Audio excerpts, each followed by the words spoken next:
Sure, you guys have seen all of the TV shows that depict all of this drugs and underworld transactions going on. But if you really want to know how Florida State female inmates or prisoners make money and hustle, it's going to surprise you, but stick with me and I'm about to let you know.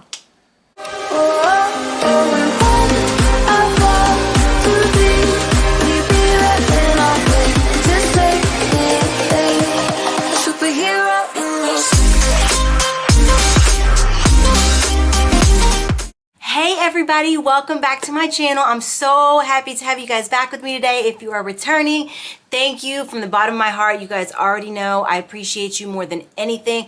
Sorry if I write too much when I answer the comments, but I get so excited when you guys interact with me, okay? If you're new, my name is Jen. I was recently released from prison about 18 months ago, going close to 2 years, and I just come on here to tell true crime stories about the women I was in prison with, which you may have seen on true crime channels, and about some of the prison experiences like prison story time, right? I talk a lot with my hands, so excuse my little cut that I have here, but nonetheless, I am not going to make this long or drag it out. You know, you guys know what everyone always says with their long, crazy intros. Give it a thumbs up if you like it. Comment in the section down below if you have any questions or if you have anything at all to say. And otherwise, if you haven't subscribed and you would like to, it would be so super appreciated. So with all of that being said, let's get right into today's video, okay? Today we are going to talk about hustling in prison, okay? Now, I want you guys to always remember that men and female prison are very different. A man's prison world and a female's prison world are like night and day, okay? Prisons also vary from state to state. I was in a Florida state prison. State prison and federal prison also differ like night and day. So, you know, keep that in mind when I say things, because a lot of people may have been in prison and experienced something totally different. But what I am going to talk about today is hustling in a female Florida state prison and how women can get money and kind of make a little side change in there to survive if they don't get money from their family in the outside free world. When I refer to the free world, obviously pretty self-explanatory, that just means the world outside of prison, okay? I'm gonna say free world a lot in this video, so if you guys hear that word, just know that it means outside of the prison gates and anything that happens out there. So there are two types of hustles in prison, okay? You can have an in-house hustle and a free world hustle. Now, first I'm gonna start with the free world hustle, okay? This one is not quite as interesting because it's kind of like common sense things, but when we get to the in-house hustles, you guys are gonna like those, and some of them are gonna be pretty darn shocking. So let's just get right to it and start with the number one thing that I'm going to talk about as far as a free world hustle, okay? So the number one free world hustle is obviously going to be tobacco.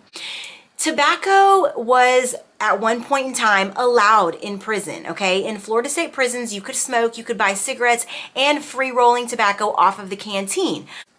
If you are going to have a free world hustle in prison, tobacco for the females is going to be the number one thing. Now, this can be attributed in a number of ways. You can get tobacco by either getting it through your family or friends, or number two, getting it through staff members. Staff members can be the correctional officers. It can be a civil worker, like, you know, a medical employee, a social worker, anything like that. You know, someone that comes in as a volunteer from the outside world. Whatever they do to come into the prison and help the inmates is somebody that is considered staff, okay? So staff can bring you in one cigarette, several cigarettes, a pack of cigarettes, and sometimes if you really have a like deep bond, a whole carton. And y'all, when I tell you a whole carton, woo, we're talking big bucks, okay? So let me break this down a little bit. So for this segment, I'm gonna go ahead and actually give you guys an example and use a cigarette, okay? So this is one cigarette, right? Now you can take this one cigarette, y'all, I'm not even kidding, and break it into 5 little pieces, okay? So the little pieces would look something like this. I'm gonna put it up to the camera so you guys can see. This little piece of cigarette right here is called a taint. okay? So this Taint, you guys, is worth anywhere from $3 to $5. And what they do is they will take it out of this little paper and they will re-roll it into any kind of other rolling paper, which is usually the paper that toilet paper rolls comes wrapped in. So they'll take the tobacco out of this little Taint, roll it up in another kind of paper, and they will smoke it like that. Now, you can break one cigarette up into about 5 of these little pieces, so you will have 5 little Taints. If you charge $5 for a Taint, you just made $25 off of one cigarette. Now, if you want to sell the whole cigarette, you can sell the whole cigarette for $10 if you are like well connected, if you know some people that know some people. Y'all know what I'm talking about, right? If you're one of the in crowd, you can sell it for $15 if, you know, it's somebody that people don't really associate with, kind of like an outsider, you know, out of the group person.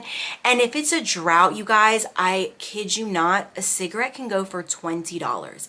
Now, you might be thinking, why not just break it up into Taints and sell it because you make 25 off of one? And most people do. So how do you pay for these cigarettes or these Taints?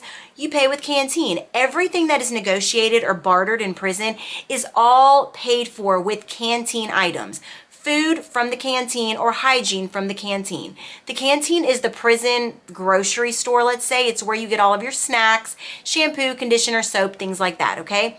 So we have the Taints, we have the whole cigarettes.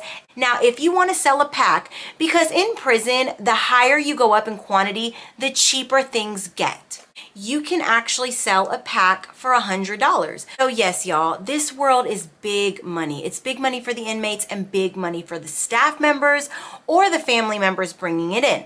So you can either bring it in through visitation, so someone will have it tucked somewhere or taped somewhere and pass it to the inmate through visitation, or the staff members will bring it in. Now, of course, if the family members bring it in and you want to buy a whole pack, you're not going to pay an inmate $100 worth of canteen for the whole pack. You can, and it is done, but most times, 9 times out of 10, the inmate that wants the pack will call their family and say, hey, I need $100 either put into this person's canteen account so that they can use the money freely, or send the $100 to this other inmate's family members, like Cash App it to them or something like that, right? So that is how that is done. Now, if it is a staff member, the inmate who is receiving the pack or the carton will take the package, and then they will have their family, or even beforehand, before they get the pack, they will have their family give the officer or the staff member through Cash App or Venmo or, you know, MoneyGram or Walmart to Walmart, $100 or whatever the price is. That is how they will transfer all the money around, okay? So a pack is $100 on a pretty good day. If it's a drought, or if you're somebody that, you know, just has a lot of money and the other person that's selling the cigarettes notices that, they might charge you $200, and most people will pay for it any way it goes, okay? Now, a carton will usually go for $500. So let's say I'm the inmate who wants a carton. I'll, you know, get in with the officer, and then I'll say, hey, you know, I want the carton, but you know, it starts out little. You don't just go right out the gate with a carton, y'all. You know how it goes. You have to finesse the situation. So once you get to the point where you can get a pack or a carton, if you're getting the carton, you will call, like, let's say me, I will call my family and say, hey, I need $500 transferred to this person's Cash App or this person's Venmo, or send a Western Union or a MoneyGram to this person, and I will use the officer's family member. You rarely ever send it directly to the officer, so there's no paper trail. Usually the officer will have it sent to like a sister, a girlfriend, a, you know, a cousin, something like that, and then that's how that will go. Now, that is if you want a cigarette, a whole, a pack, you know, a Taint, whatever you want to call it, a carton. This is how the exchange of all of that goes down. Now, next thing that is a big hustle in prison, but not nearly as big as tobacco, is drugs, okay? Now, I know a lot of times, like on TV shows, you see crazy drug interactions going on and things like that, but like I've told you guys in previous videos, there's not that many hardcore drugs in the female Florida state prisons. Maybe in the federal prisons, maybe in the men's prisons, but in the female, not so much. So you might get a little Molly here and there. You might get a little bit of cocaine here and there. You might get a little bit of weed here and there, but the absolute hard down, most common thing and most common drug in the female prison is actually Suboxone. And the reason Suboxone is so freaking popular is because it's a flat little film, and that little film can be put on the back of an envelope where the seal is. It can be, you know, hidden between papers, postcards, pictures, just a whole plethora of things. And it's very, very easy to get rid of if you are ever being searched, right? So, I mean, it dissolves when it hits any kind of water. So it's like super easy to get rid of and pretty easy to hide. Drugs is the same thing. You can get it from a family member or you can get it from a staff member, okay? Now, when it comes to drugs, it kind of just depends on what the person wants to charge. You can literally have like a little baggie of weed, let's say, and you can sell it for $10 and you can sell it for $50. It's totally up to the person. There is no guideline. You can do whatever you want when it comes to drugs. But when it comes to Suboxone, there is a very kind of strict guideline that everybody pretty much follows. The strip can be cut into 3 rectangular sections. Each one of those sections can go anywhere from $50 to $100, okay? Just depends on how much there is on the compound and who is dealing with who. So if you sell, let's just say at the bottom price of $50, you're gonna make $150 off of one strip. You can make all the way up to $300 off a strip. And you can take each one of those rectangular pieces and cut it and sell it for like a $10 piece, a $20 piece, a $30 piece.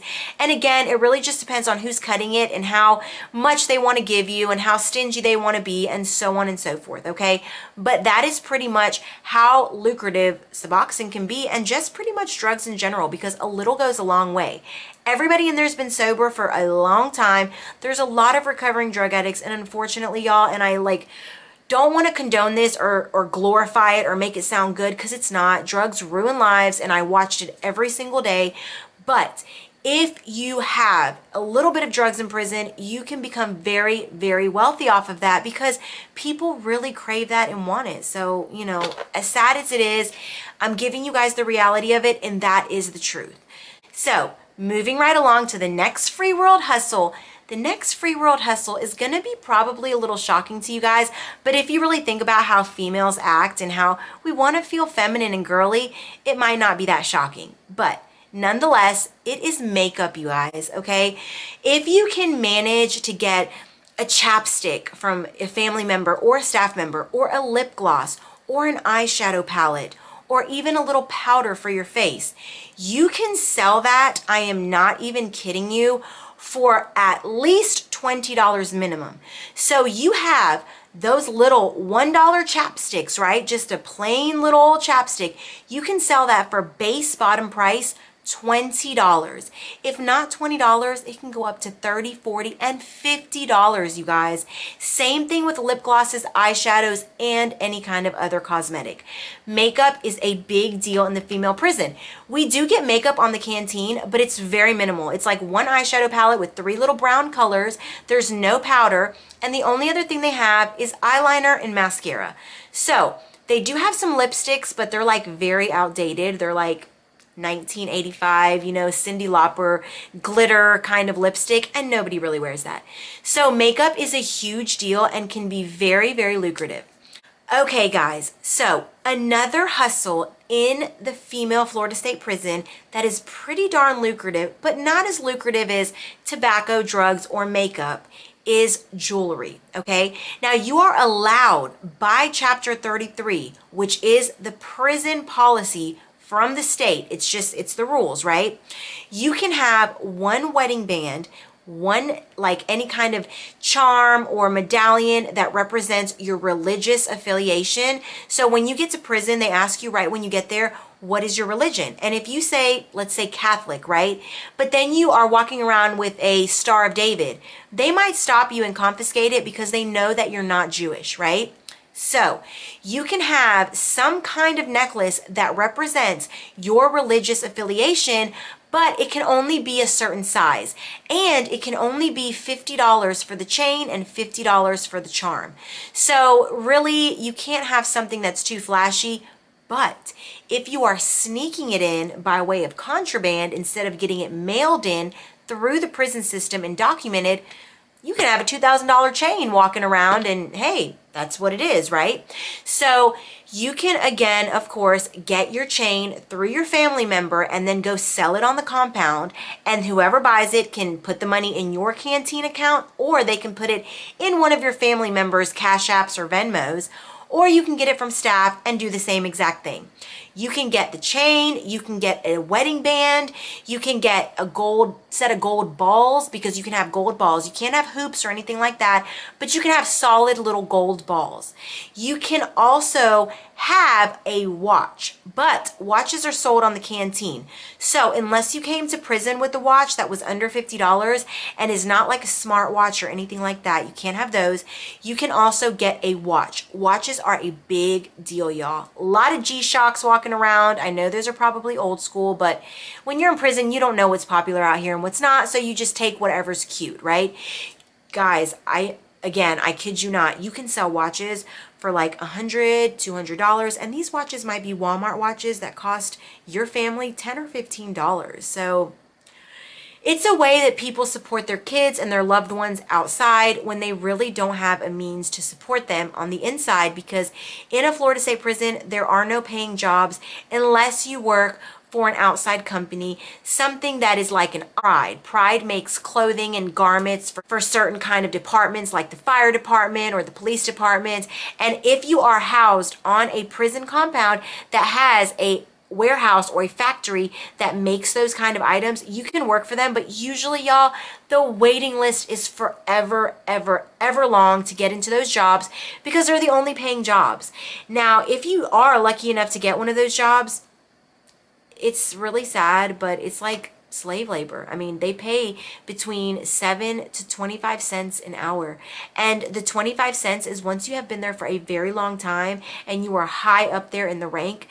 So it's not very much. I mean, it's enough to buy your soap to wash your body with, but it's not a lot, you guys, okay? So a lot of people will find other means to take care of their family or take care of themselves because they have to survive. So anyways, moving right along, basically jewelry can be a pretty lucrative thing as well, okay? One of the last things I'm going to talk about is going to be something that might seem a little strange, especially if there's any men out there watching, but believe me, guys, it's a big deal for girls and for women, especially if you have a lot of hair, long hair, unruly hair, anything like that.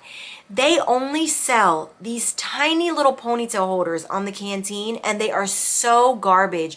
You literally give them one tug and they pop, okay? They don't sell barrettes. They don't sell any kind of elastic headbands. They don't sell any kind of bobby pins or anything like that. So a lot of times people will come see their loved ones, and it'll be a female, and she will have her hair up in a good strong ponytail or hair clip, and she will take it off and give it to her incarcerated inmate that's also a female, and that female will put her hair up with it or do whatever she does with it and bring it back to the compound. A regular traditional just flat out black ponytail holder can go for $1 to $3, okay? A hair barrette or a hair clip can go from $10 to $20. And these are things that women just use on an everyday basis to style their hair or just to keep it out of their face. But women don't have access to that in there, so it's a pretty hot commodity. And if you can get any kind of ponytail holder or hair accessory into the prison, it's gonna go. You're gonna sell it. You're gonna get some money off of it. So that is another like little cheap way that you can make some money, and your family really probably only spent like $1 or $2, but you can make anywhere upwards of $20 to $40 off of those few ponytail holders that you just got, okay? So those are the free world hustles that you will see a lot in the Florida State Female Prison. But now we're going to talk about the in-house prison hustles, okay? These are the ones that you guys are going to kind of sit back and be like, Jennifer, you're freaking kidding me, right? And I'm going to tell you, no, it's real. The struggle is real, you guys. And when you are stripped of all of life's natural commodities and things that you're so used to and you might consider just an everyday resource, but in prison is really a luxury, you will see in a minute here how much those things and those items can actually go for, okay? So let's get down to the first way that you can hustle using an in-house prison hustle, okay? The first way, you guys, is food, okay?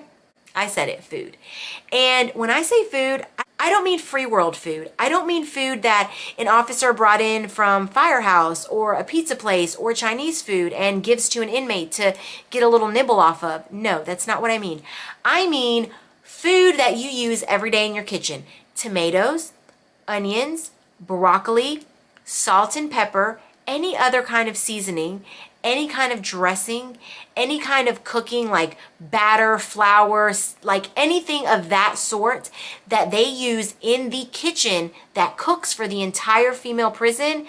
Inmates that work in the kitchen may not get money from the free world, may not get help from their family because their family just cannot help them financially, or maybe they burned all their bridges.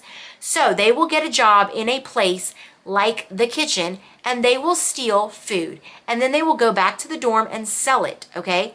So, for example, one tomato, if the compound is saturated and everybody's stealing tomatoes, one tomato will go for like $1, maybe $2. If nobody is stealing tomatoes and they are really, really hard to get a hold of at this moment in time, you might pay $3 to $5 for one tomato. And the reason that people want something like a tomato or an onion or a cucumber or broccoli is because when you get these ramen noodles or whatever you get off the canteen, you might want to spice it up and make it taste a little different, especially if you have a life sentence or a 20-year sentence or even a 10-year sentence. You don't want to keep eating the same thing day in and day out, so you want to spice up your meal. Maybe it's your birthday. Maybe it's your friend's birthday. Maybe it's someone's family member's birthday and you guys want to celebrate and have a little party. You want to make a little pizza or a little dish, but you don't have all of the little things that you put in it at home, right? So you get a tomato, you get an onion, you put in the order with somebody that works in the kitchen, you buy it from them, you pay them the couple dollars in canteen, and then you go back to your dorm and you cut it up. You cut it up and you put it in your meal, and there you go. Voila, you have a good meal. Kind of tastes like a home-cooked meal, right? Now, of course, you want to hide it from staff and from officers as much as possible. You don't want to be on your bed or in the middle of the day room just cutting up a tomato or an onion, but staff knows what's going on and they're a little bit more reasonable when it comes to that sort of hustle and that sort of contraband because they know that you're really just eating. You know, you're not doing drugs somewhere. You're not threatening someone's life. You're eating a freaking onion or tomato and, you know, it is what it is. Okay, so they kind of try to overlook that, but you also don't want to put it in their face and be totally disrespectful. So, any kind of kitchen food or seasoning. Garlic is a big one, you guys. You can get a finger. A finger is, you have a glove, right? Like a food handler's glove. You know, those plastic gloves. So you take that glove and you cut off one finger and you fill it up with garlic and you tie it off at the top. That finger of garlic will be $1 to $2. And if you want a whole glove of garlic, it'll probably be $5 to $7. If you want 2 fingers of garlic, you know, whatever, like it goes in that kind of ratio and those proportions, okay? So garlic, salt and pepper is a hot commodity. But garlic, salt, pepper, onions, and tomatoes are probably the most sought after items to cook with because they add the most flavor and are the most liked and recognized, okay? So, food is a big one, but there are some others, and this is the next one right here. Hustling through your prison job, right? Now, you might think I just said that as far as the kitchen workers taking the food and selling it on the compound, but while that is something that does happen, some people will specifically go after a certain job just to get whatever is in there. For example, if you work on the crew that waxes and buffs and strips all the floors of the prison to make them shiny, you have access to wax because you wax the floors to make them shiny. When you have access to that wax, you can steal some of it and you can hustle with that wax. You can fill up either like an eyedropper, you can even fill up a shampoo bottle that's large or even a water bottle full of the wax and sell it to somebody for $20. And the reason people want wax is because when a female wants to paint their fingernails or toenails, you can melt a piece of colored pencil inside a little bit of the wax, turning the wax into the color that you have of the colored pencil.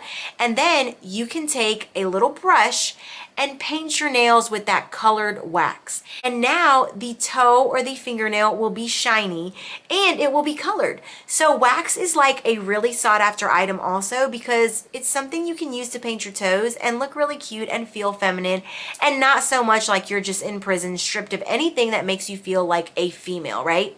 So wax is something that's sought after. Another prison job that you can hustle out of that is highly sought after is the property room, okay? If you're a property orderly, that means you have access to all of the donations coming into the prison. Now, the donations that come into the prison are things like shampoo, conditioner, body wash, deodorant, soap, toothpaste, and toothbrushes. These are the most common items that are donated to the prison, which means that whatever inmate is working in that property room can kind of slide a shampoo or slide a deodorant here and there.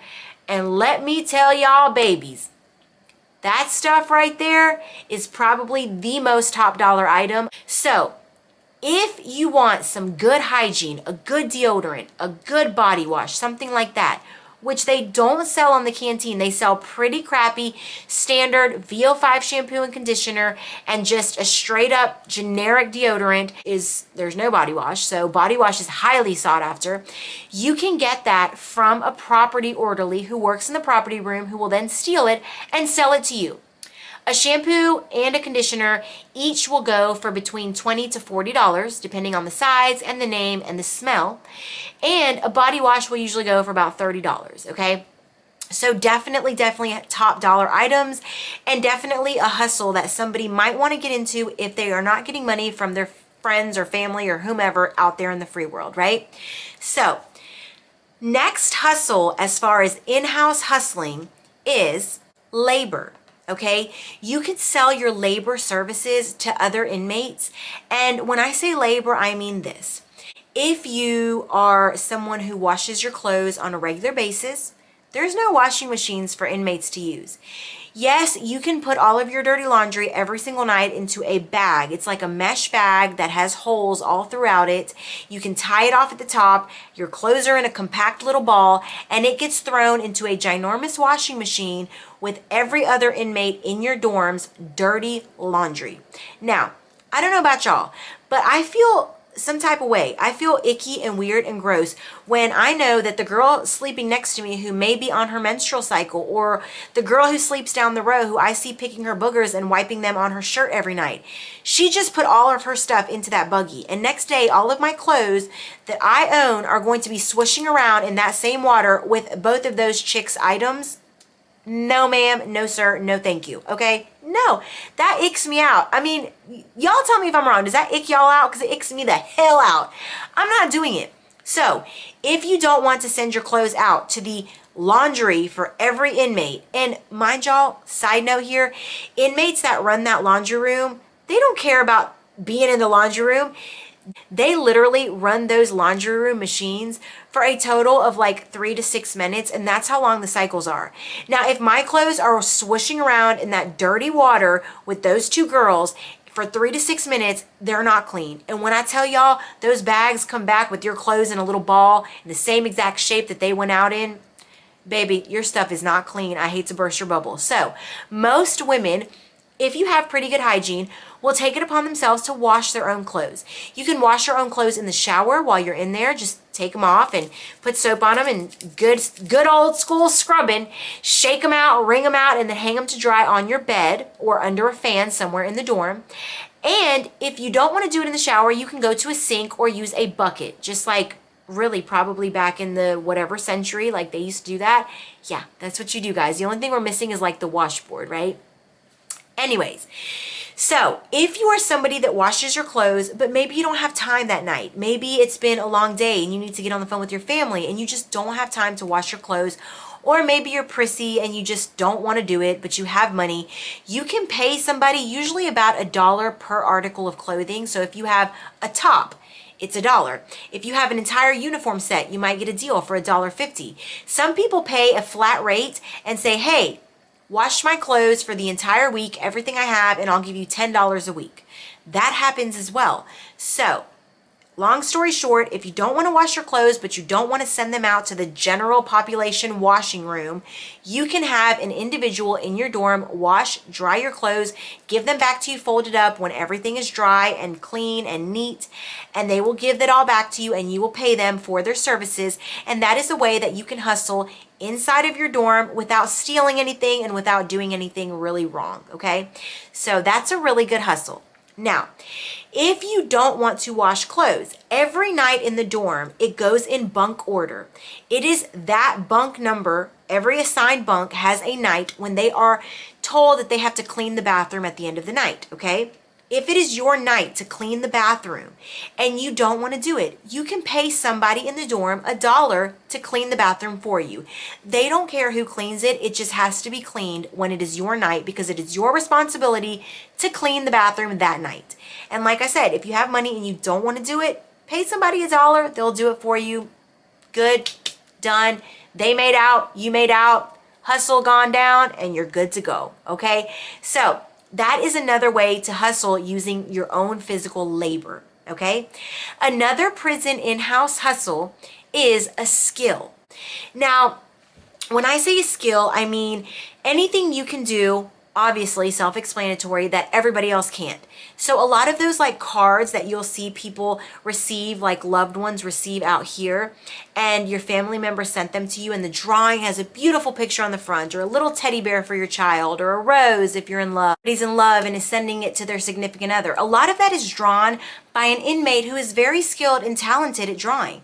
So a lot of inmates will either draw, a number of cards or a number of pictures and put it out on a table and sell each one for 50 cents, $1, $2, whatever they deem worthy for that article, okay?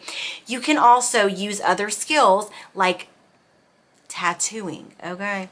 Now, of course, you're not supposed to tattoo. You shouldn't. I fell victim to some prison tattoos, and I'll tell you guys some personal stories in other videos. But if you are somebody that is skilled at pick and poke, you can sell your tattoo services, and pay $20, $40, $50. It's usually between $5 and $10 for every letter, per letter, right? You can do that. You can also, and this is probably the biggest skill hustle inside of prison, is cutting and doing hair, okay? Now, if you are someone who can braid hair, do hairstyles, cut, tape, fade, edge, whatever you want to call it, if you can do anything with hair cutting or hair styling, you can make good money. You can cut between 3 to 10 heads a day and charge between $5 and $10 for each haircut. So you can make pretty good freaking money cutting hair and doing hair. That is a big deal because we do not get a lot of hair products or hair services inside the Florida Female State Prison.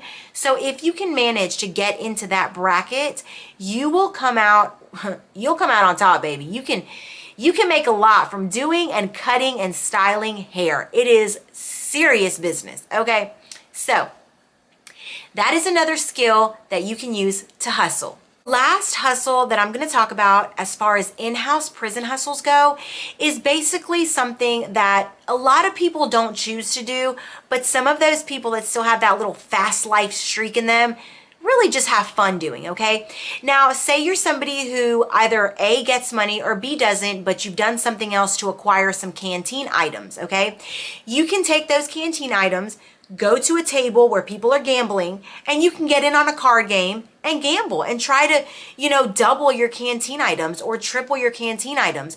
You can also gamble by playing football pools or whatever kind of sport pool there is going on, but usually it's football. So you guys know how gambling goes, and that's just the short of that, but it's pretty self-explanatory.